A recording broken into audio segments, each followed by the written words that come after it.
And I do ask that you all remain courteous of others. Please mute yourself when you are not speaking so that everyone can hear each other on the call, or get out of gather.town for that echo.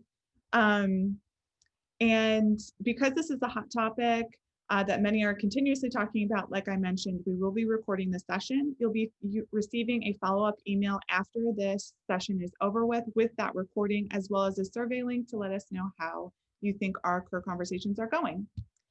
So I will open up the floor to Beth. Do you want to start talking about your experiences? Yeah, good afternoon, everybody. Well, most of you, I think it's afternoon. I'll just say good day, wherever you're at. It's really great seeing everybody here. As Elizabeth said, I'm Beth Cunningham. I'm the Executive Officer of the American Association of Physics Teachers, a member of the E-Board, and also the Physics and Astronomy Division of CUR.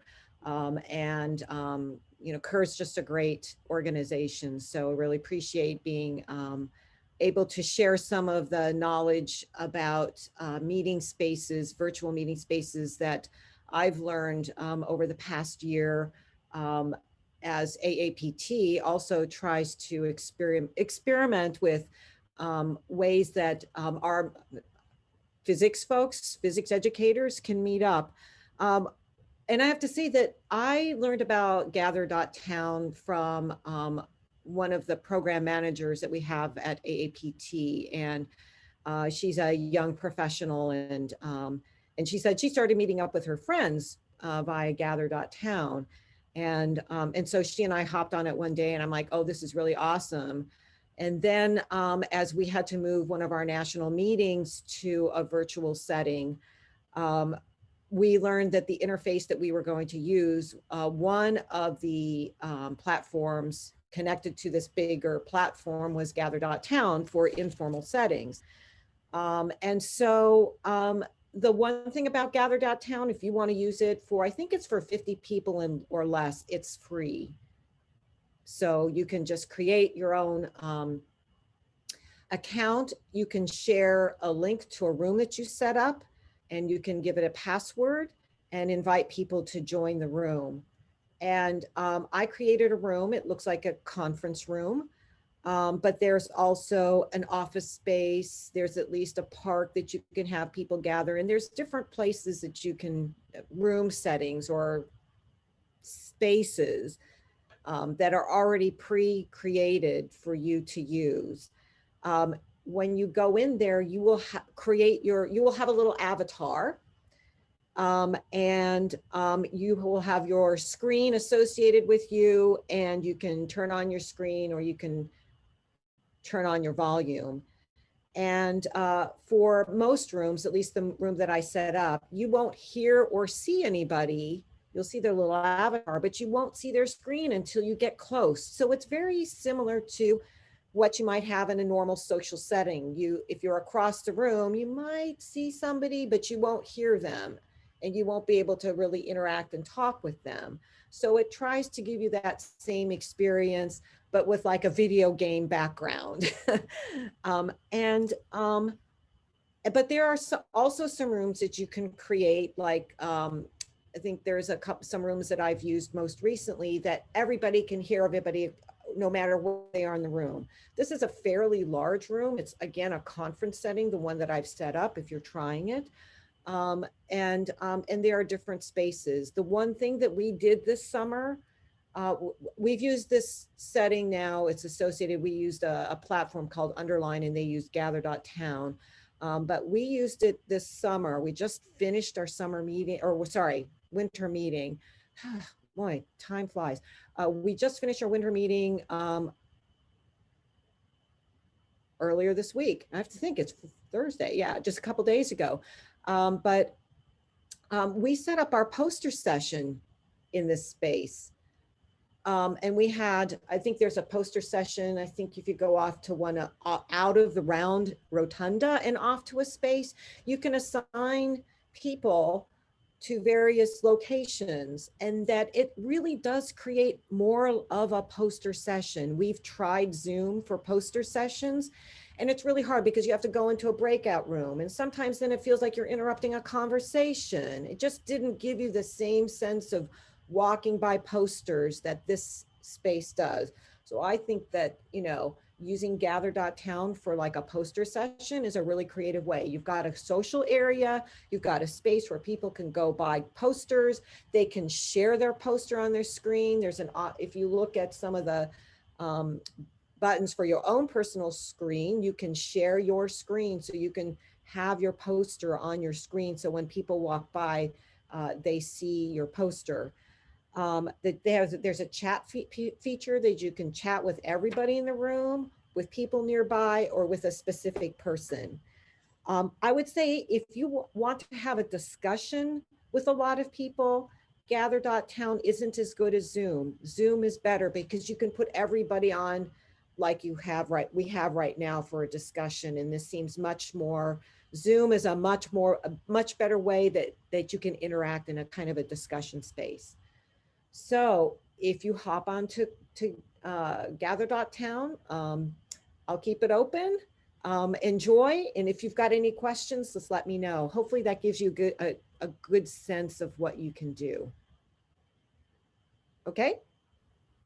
Thank you so much, Beth. Has anybody else on here used gather.town? So this is a cool experience. I've never personally used it.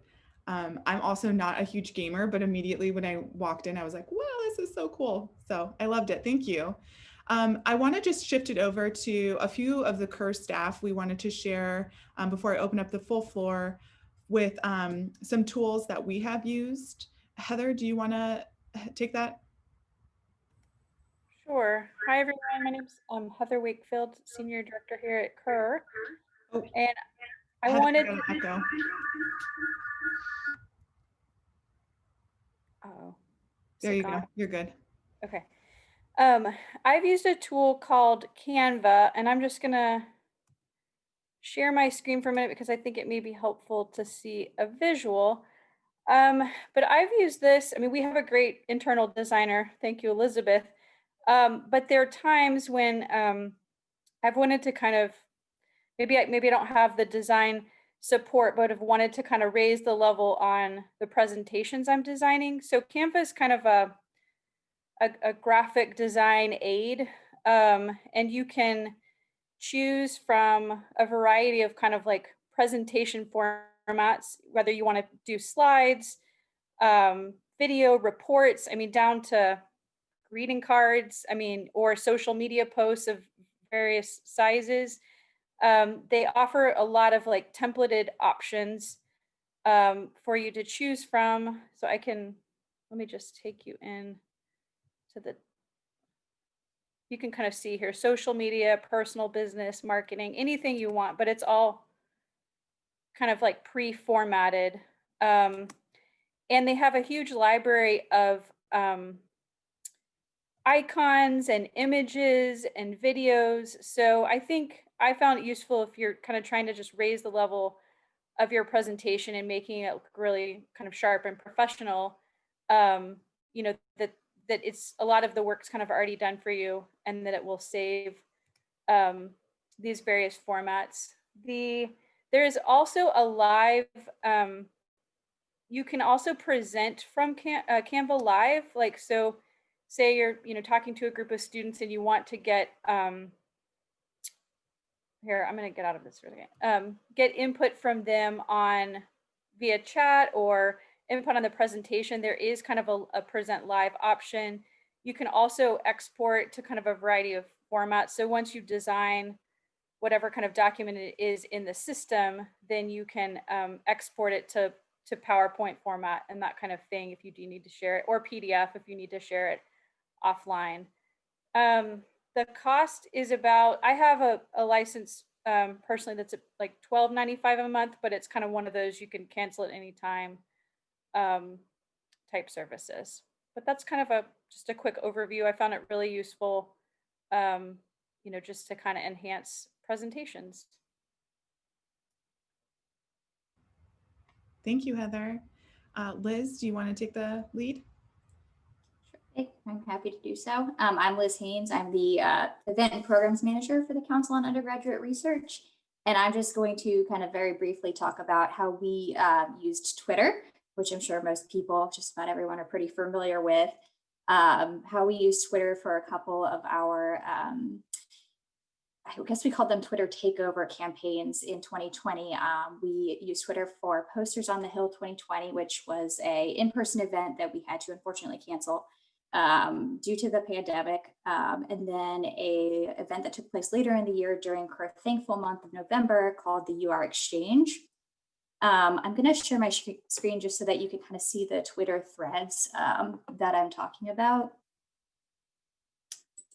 One second.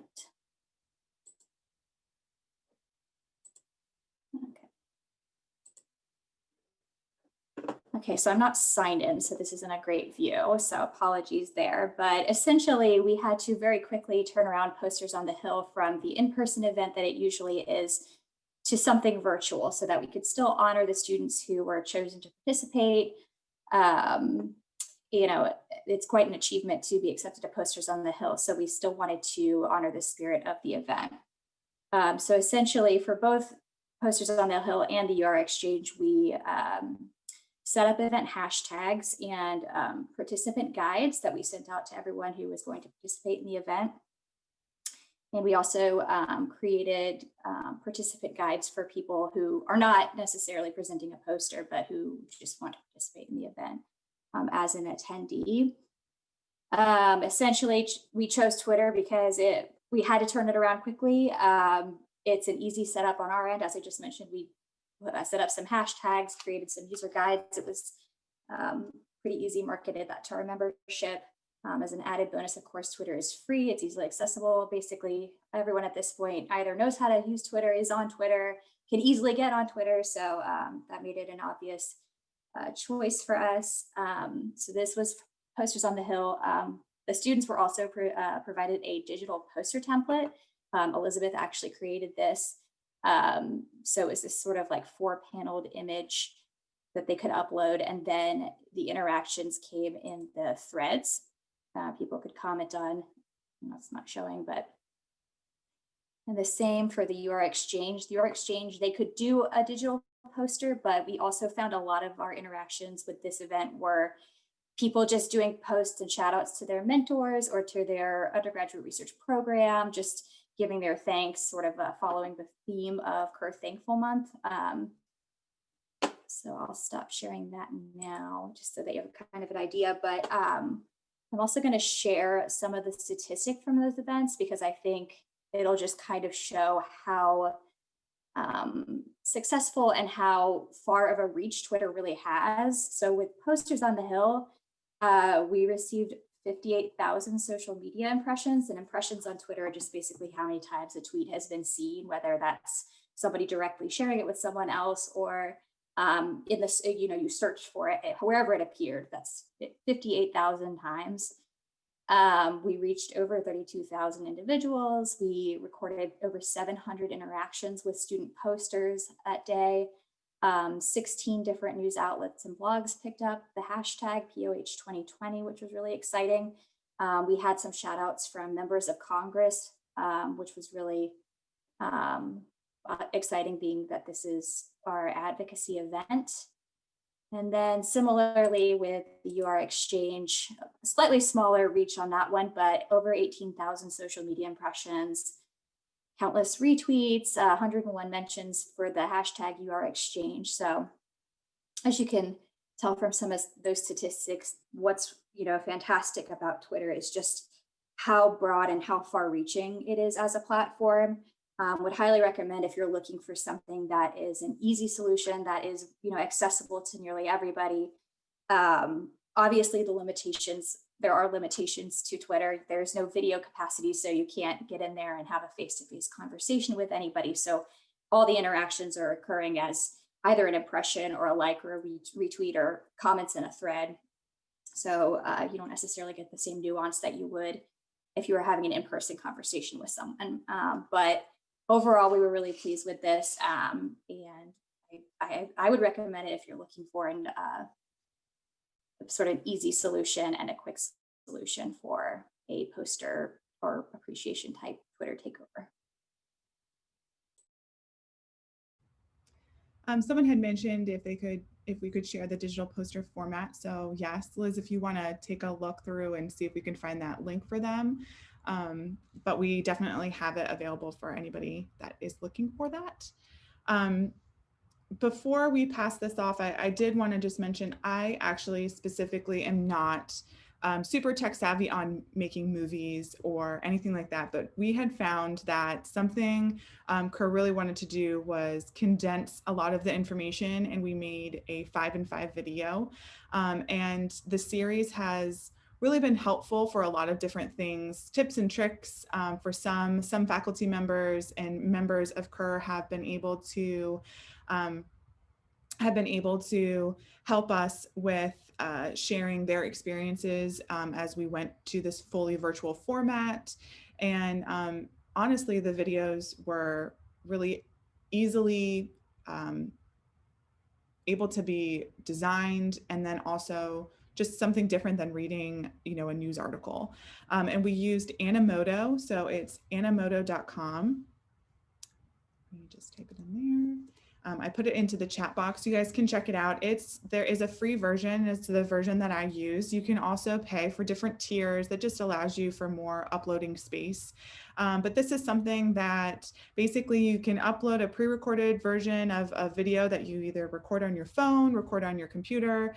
You can record it right into the actual Animoto itself. You can upload any type of stock photography, photos that you have of your family or of your classes or students. And then it offers you different design elements that you can just drag and drop into the video, save it, export it, and share the link. And that is basically it. It's super easy. And it did not need me to do any type of HTML or coding or anything of that sort. That is kind of scary when you're doing videos. And so I would definitely recommend that. But I want to pass it off to you guys because I'm so interested to hear what you all are doing, and I'm sure you all want to share that. So would anybody like to take the stab at what you want to recommend or don't recommend?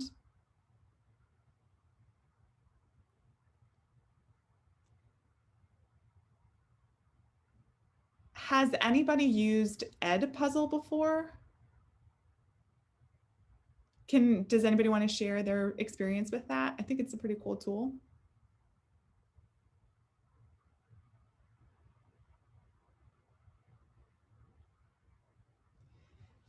So for those who don't know, Edpuzzle is, it allows you to embed questions onto pre-existing videos so that your questions can be answered by your students, and then you can link your LMS so that your students' answers are recorded within your LMS.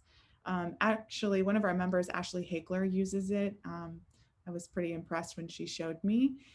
Funny enough, she recorded a 5-in-5 video on that, as well as some other ones. So you guys can check that out on our YouTube page.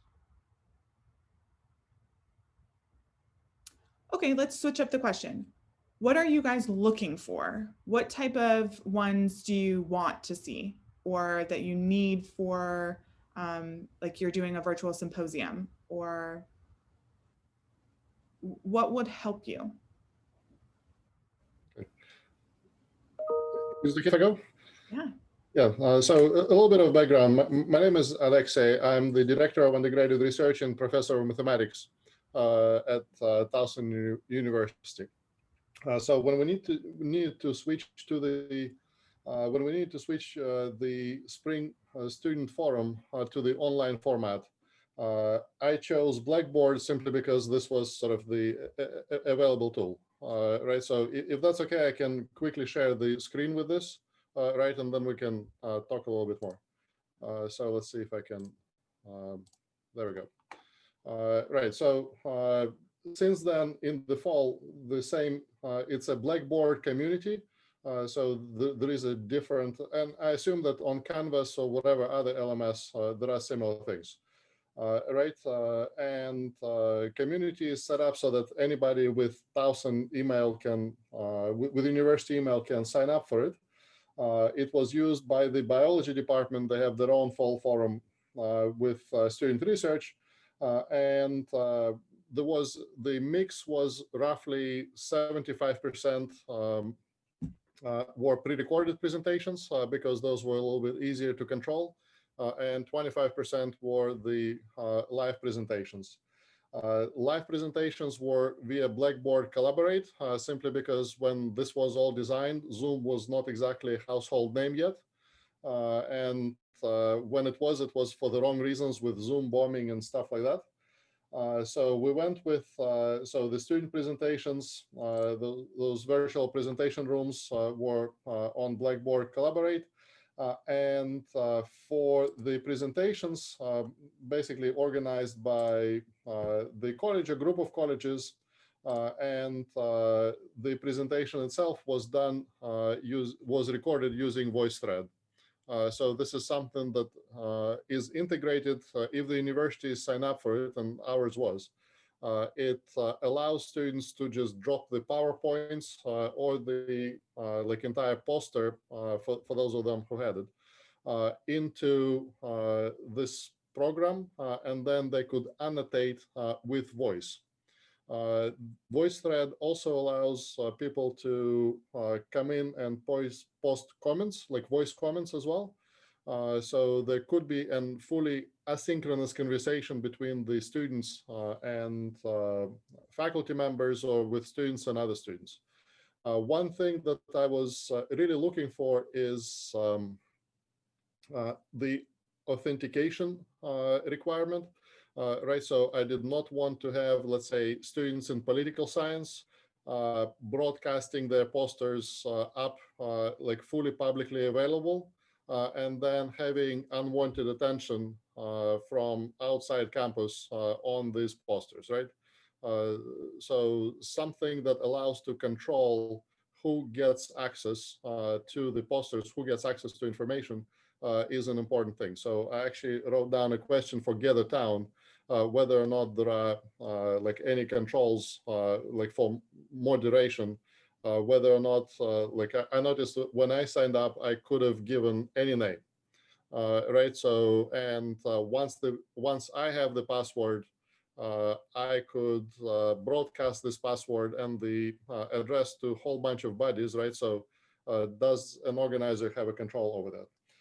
So for me, this was part of the consideration. You can see here the Twitter storm. So this is part of that connection, right? So this is the template that you provided. I don't think we had too many Twitter engagement from our university, but that's probably because due to the time. So one thing that, let me stop sharing this, right? So one thing that I'm looking for is a sharing platform for presentations that also allows moderation and also allows external users to come in, but I get to, or whoever is the moderator, has the ability to limit this access or somehow moderate this access. So that's one part. And another is, this is not necessarily pandemic related. One of the initiatives that faculty wanted to do was to create something like a database of student research projects, something that would have information about who the student was, where the student is now, right? Any national presentations that the student did with this research, right? So like who the faculty mentor was, and so forth, right? So something that, let's say, our admissions office can go and say, like, look, this is what the students are doing, right? Or something that the department chairs or the deans can search and say that in the last 3 years, we had that many undergraduate research projects. These are the sort of faculty mentors for these projects. These are the students. This is what happened to the students, right? So, and we have come up with a list of requirements, and I'll be happy to either send this document by email or somehow attach it to the chat here. Right, so list of requirements for such a thing, and it doesn't look like there are things like that. Okay, so let me stop here, not to sort of monopolize. So Alexi, I know you asked a question about gather.town and moderation. Mhm. I don't know the answer to that. There might be some information on gather.town, but the other thing is, at least in the fall, when I sent an email to gather.town, they were very responsive. So you can always email them and ask a question. But I found them very responsive. Great. So you mentioned that gather.town is free for less than 25 people. What is the cost once you get over 25? Are there different like levels? Do you know? We've only used it, well, I haven't used it for any more than 25 except through our, a different platform that we paid for, a kind of a bigger platform. So I don't know, look on the gather.town website. Sorry, I can't answer that. Okay, because that's one of the new concerns is, universities are really having to tighten their belts. So free resources at this point from administration down is like free is better than something that costs. I totally get that. I understand, yeah. And I think there was another question about, conferences of 500 people or more. It gets really complicated when you get a lot of people at a conference. And as Lindsay could probably attest to, we've used a platform called underline.io. I know that Lindsay and CUR have used a different platform, but when you get that large, I think you really need to start thinking about kind of professional help. 500 people is a lot. Yeah, I would say, Beth, we have now are either in the process or have tested many platforms. And the other thing we're finding is the platforms are changing quite rapidly. So even if you've looked at and evaluated a platform before, their benefits are completely different, right? We're in the process of preparing for NCUR 2021, and those resources are changing almost every day, what we'll have access to. So, but I think to Beth's point, at least at the association level or at CUR, we don't have a huge tech team. So outsourcing and getting some additional support was critical to us. And 500 people is at that very fine line, depending upon the size and scope of the meeting. CUR for our conference last year actually used our existing online community, which is through the Higher Logic platform, and utilized some of those tools to host our virtual biennial conference. We teamed that with Forager One Symposium to do the poster presentation sessions. And they do, Alexi, have some of those capabilities you're talking about, the moderation, the ability for external users to get into the system, validation and verification. There are some costs, all right? I don't know exactly what the costs are, but there are costs to that. And again, that is a technology that even since we used it last June has upgraded kind of extensively. But we are finding, and I would note this, that the timeline, if you are trying to find new platforms, is quite long, the lead time, that they are mobbed, just as we all are trying to get up to speed with that. So that is one of the things that we have found is even if you find the perfect solution, their timeline might not work with yours. So that's a key question right from the get-go. Are you taking new clients on, and what is your lead time to getting live? So I can talk a little bit about what we've been doing at my institution. Similar to Alexei, we actually used Voicethread twice in the spring symposium and for the summer symposium. And we made marked improvements from spring to summer. But we did want ours to be open to the general public because we wanted students' parents to come. We wanted their friends to come and visit their presentation. So we really wanted that openness. So we didn't want it, we built it within an eCampus system initially, or the Blackboard system, and it just wasn't as amenable and friendly and as open. So the next time we did it in summer, we built it outside of the Blackboard system, and that did go much better. And then we like to try new things. So we did have complaints about Voicethread. Students, we did some assessments, and students would say that Voicethread was clunky to use. I liked it, but students would say it's clunky, it's not user-friendly. So we decided to try YouTube. And so for our fall symposium, we tried YouTube, and the students really liked that. They didn't get the comments that this is clunky. And of course, YouTube, students are pretty familiar with. They may have already used it, and we didn't have the comments that we had about, you know, family and friends couldn't access it. So we gave students specific instructions on how to create their own YouTube channel, how to, put audio on their presentation, how to upload it, how to share it, how to put closed captioning on it. And then that allowed them to then, they're the ones who then have the ability to share that or not. So obviously they shared it for the symposium, but after the symposium was over, like a week, we usually want our symposia stuff to be up for about a week. And after it's over, we email everyone and say, hey, the symposium's over. If you have stuff in your presentation that you don't want other people to see that's proprietary or something like that, you have the ability to take it down because it's in your YouTube channel. And we do have some students who take things down, some faculty who want their students to take it down. Everybody knows it's going to be open initially.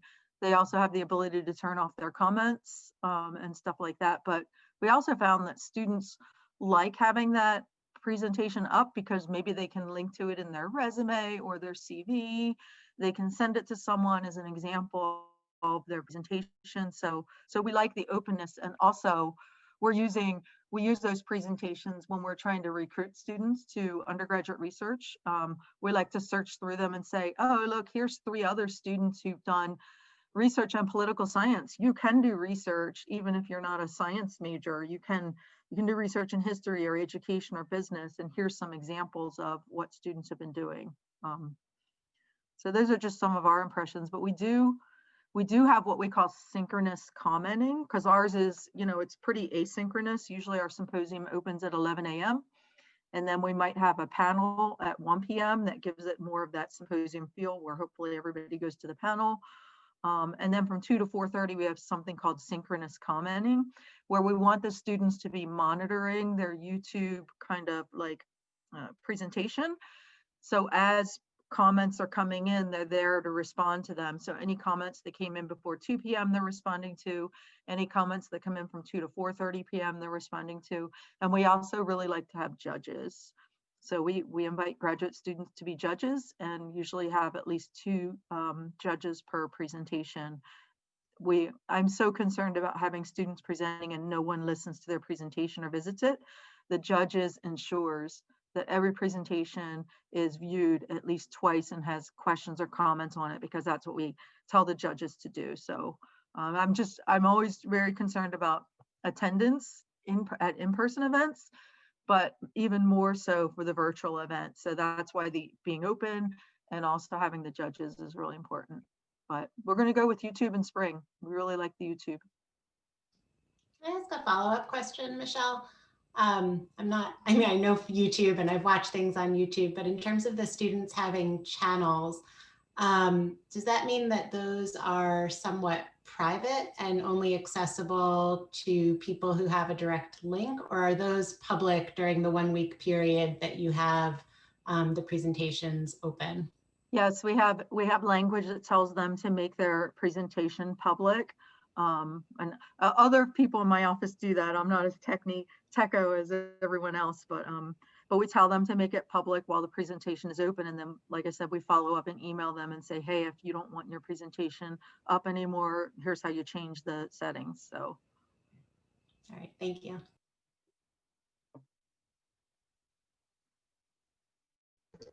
There's also settings that if you didn't want it to be public, you can make it unlisted. So if you upload a video to your YouTube channel, when you upload it, one of the choices is either public, unlisted, and then there's something else.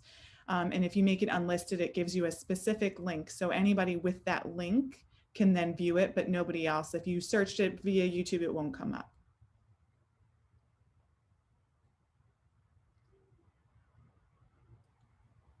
I was going to say at George Mason, we've been using student YouTube unlisted links and putting them together via a WordPress site. So we can actually monitor the comments then via the WordPress site. So instead of leaving comments on the YouTube and not having any contact with it, we actually have a team of students who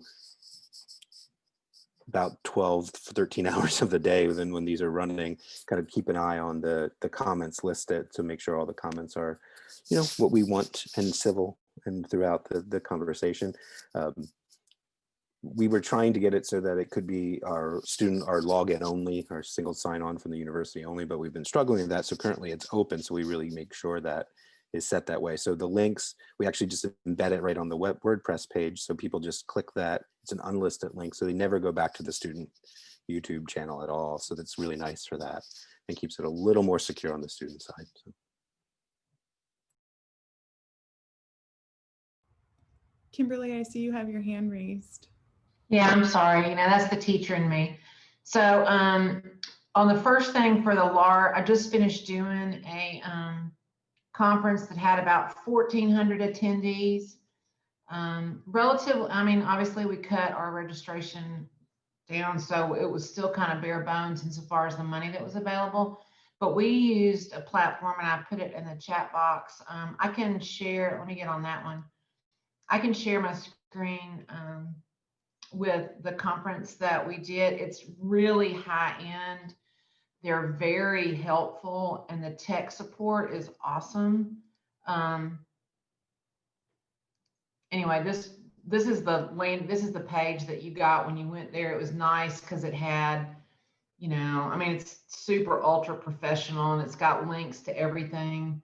Our store, I mean, anything that you could possibly think of was that, and this was kind of an opening videos, and they built it out for us.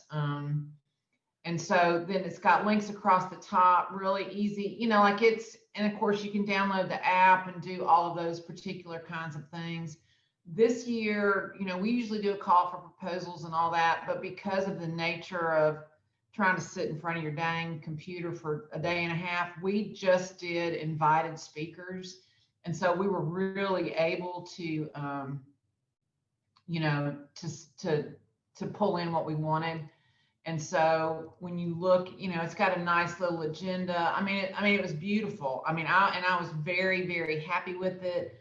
You know, everybody had their little picture on it and all those kinds of things. And so you can see that we had only a few sessions in each time slot, you know, and nothing opposing the keynote. But I'm just here to tell you, I mean, for the money, I would strongly suggest it. The link that I put in the chat, you can go and look at the little webinar that it tells you to, and they've got obviously varying amounts of it. But this allowed a poster session that was already pre-recorded, and you could go in there earlier and post questions, et cetera, et cetera. It was really super nice. And then the second one, I'm going to show you our, if I can find it.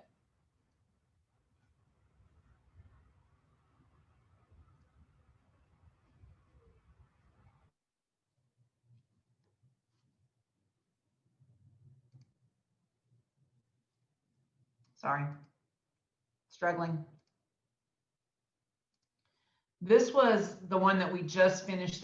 We have a state undergraduate research conference. And so similar to what y'all were talking about insofar, all of the posters were listed in YouTube. And again, they were up earlier and people could post questions to them. And then the kids were actually in there and you could just hit on every single poster, and the students were there live during those particular times and they could talk to him.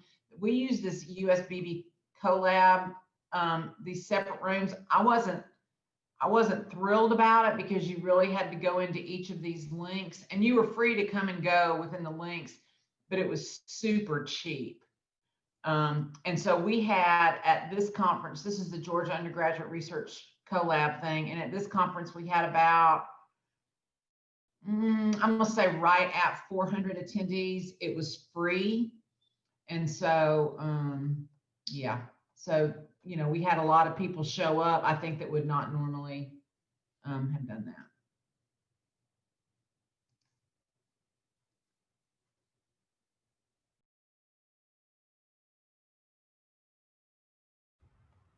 That's great. I know a lot of people are utilizing YouTube now too, which is interesting because just like we had mentioned before, you know, clearly things evolve and become better. and people were using Twitter a lot. Now they're going over to YouTube. Does anybody else have anything? Are you looking for something that you want advice on?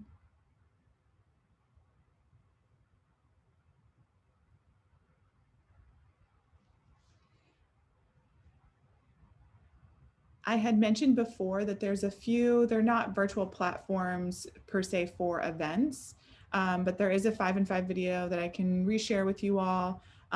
It basically goes over a few things to help in your classrooms, which would be Camtasia, Screencast, Edpuzzle, Flipgrid, Poll Everywhere, Kahoot is my favorite. And then of course, Blackboard Collaborate, it talks about that too, but I know Alexi had already talked about that. I believe, Tim, do you want to talk about your experience? I can. So I posted a fairly lengthy message in the CUR community about my experience with Formsite.com, and I'll try to put a link to that. It's just that, Formsite.com. In the CUR community, highlighting a couple of features about that we found really helpful for us.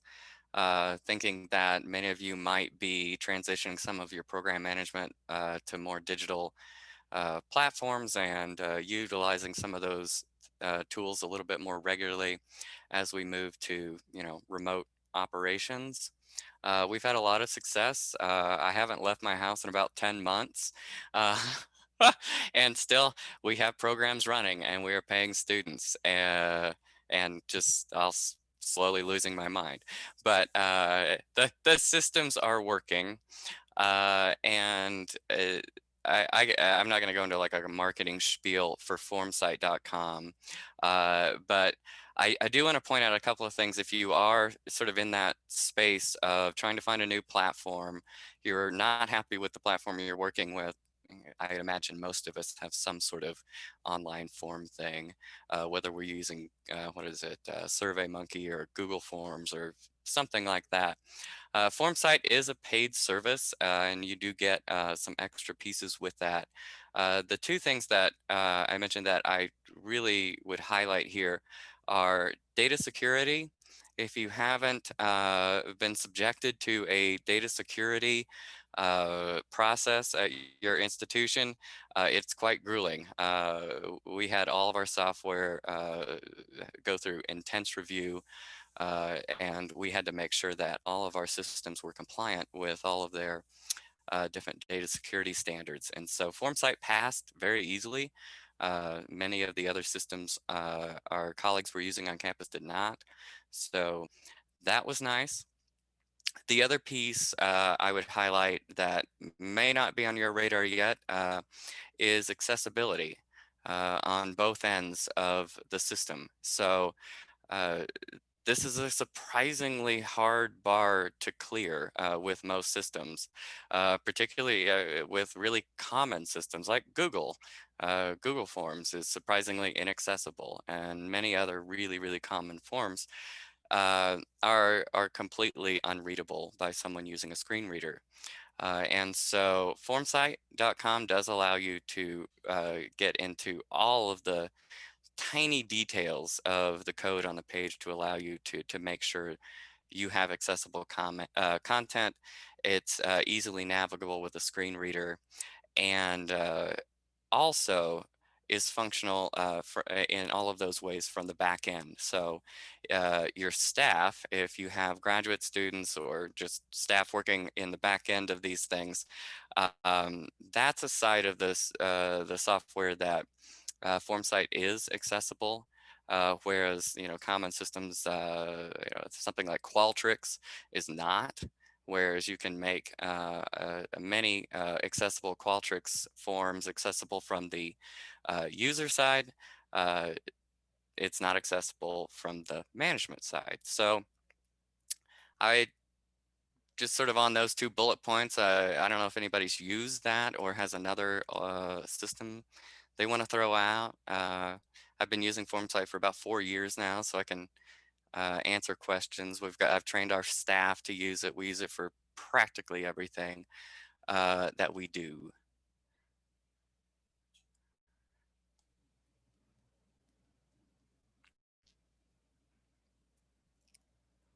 So if I can make a comment. So yeah, I really like Formsite. I've used it quite a bit, and I'm using it now. Tim, I have a question for you. Do you find that it works better compared to Microsoft Forms? I really enjoy the depth of the features. I mean, I really do dig into a lot of the built-in integrations that we can get really technical with this discussion, but Please do. I mean, don't I particularly, I mean, I can actually say the word love the way data moves through Formsite. It's really intuitive to set up workflows, to create those sort of confirmation processes where someone has to see a certain amount of that information that was input, but not all of it, and then move a lot of data through a process fairly intuitively. The integrations are really great because I can move some of that data into something like Google or Google Sheet, and I have colleagues on campus that can sort of access some of that information without needing to get into the system. They can track their students. They can remind students to finish things. There's all kinds of different pieces in there that I find really appealing, that really kind of give it an edge over all of the other systems we've looked at. But those the data workflow is just amazingly useful, and we just keep finding new ways to really engage students and faculty in dialogues. That's one of the things we've managed to do. So as we do something like an update, the student provides information that triggers communication to faculty. That initiates another communication, which comes back and forth, and we create these dialogues that are fairly easy to maintain. They're automated, and so we have a fairly large program here that I don't have to do any of this emailing. So email notifications are just unreal helpful. So, and Tim, which service level do you have? We have the second from the top. We don't have the like system level account, but we have an account that costs about $1,000 a year, and it gives us many different users and sub-users, and so we have units within our unit that are using it in all kinds of different ways. But you can really get a scaled down version of that. I don't remember their pricing the 25 structure. form or the 100 form level? We at least have 100. Okay, so yeah. All right, so you're one level above where we are. That's why I'm not familiar with maybe some of the features that you have. Yeah, and that does give you a few of those other sort of data security things, and that is one of the reasons why we have that level of account, is that that was a requirement of our institution, that we were able to encrypt all of our data and keep it encrypted throughout the transfer of data throughout the process. And I don't know, like many of you, we process a lot of highly confidential data when we pay students and collect information about students.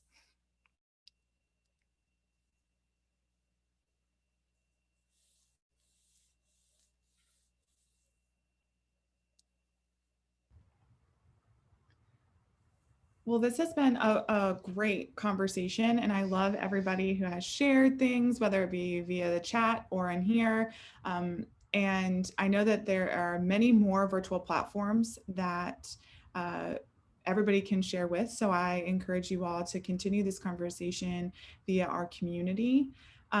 Like I mentioned, this is or was recorded. So I will make sure that this is accessible for you all. I do want to just mention, we do have a survey that I'm going to post into the chat right now. Thank you so much, Beth, for helping us and starting off this conversation. And thank you to everybody else who has really offered up a lot of valuable advice for people. If you guys have any additional questions, I'm sure you can reach out to your members via the community. If you have any questions for what CUR staff has used, please feel free to email any of us. Our emails are directly on the website. And this has just been great. So I don't know if anybody has been to any other CUR conversations, but I am basically on par to give back 6 minutes every single time I've done one of these, which is amazing. So you can have 6 minutes back to your day. And thank you all for coming, and we will see you soon.